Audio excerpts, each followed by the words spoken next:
bisitahin natin. Ating Pechay Casitas. Ulan yan. I love my plants, they are green and full, like a fat old friend that I had for years. And I speak to them, they whisper back the wisdom of the ages. Grow little shoots and shot glasses, then I dig them in the dirt. I love my plants, yeah, I love my plants. When I meet someone at a party and I don't know much about them, and I find out they love vegetation, well, I would trust them to be my friend. I grow little shoots and shot glasses, then I Ulan niya.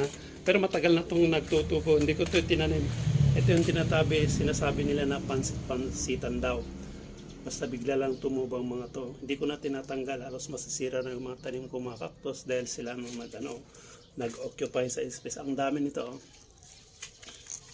Na-try ko ito 2 beses. Sabi nila herbal daw yan. Kaya ayun. Hindi ko tinatanggal. Ang dami. Ang daming tumubo. Oh. Wala na yung mga cactus ko, natakpan na dahil sila nang nag-occupy. Dami na. Hindi ko to tinatanggal, lalo na nung nauulanan, mas lalong umusbong. Oh. Dami. Sabi herbal daw ito, o medicinal plant. Kaya pinapabayaan ko na lang. Na-occupy niya hanggang doon. Oh. Parang pechay din. Pero ito inuulam ata. Hindi ko pa na-try. Naulamin pero na-try ko to 2 beses na nagpakulo lang. Ayan ang ininom ko yung ano niya, yung pinaka sabaw na niya. At meron din akong tanim dito na para hindi kainin ng mga manok ko. Ganyan ko lang. In hanging plant ko lang yung mga ano.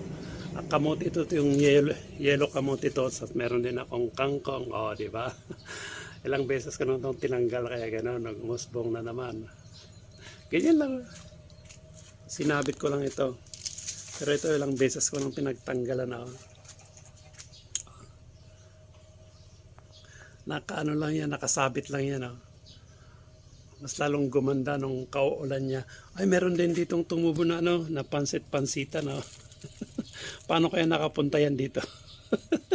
Siguro dahil sa hangin ganyan niya. Ay, ayun, nalalaglag lang ano niya. Ito. Nagpo-fallen green sila pag ano siguro kaya meron din. May mga buto pala siya kaya ganun dumadami kaya ayun meron din. Ang dami oh. Minsan i-try ko nga itong isama sa ulam ko.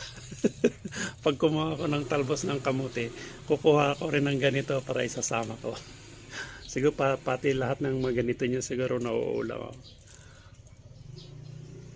Nung bumili ako ng ganito, tinanim ko lang dito lang sa ano niya, naka-hanging plant lang kasi pag sa baba, ano niya ng mga manok ko. Diba?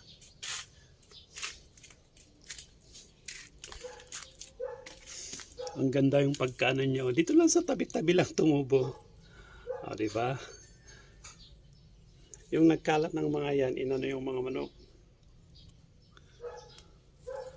Ang dami. Pero pag summer ito, mamamatay. Pero pag umulan, uusbong uli. Kasi nauulan na, nababasa. Yan na. Okay, thank you for watching. Ang dami-dami, lalo na dito. Na-occupy na lahat yung mga ano ko at may fern din na tumubo. Okay, thank you. Bye-bye.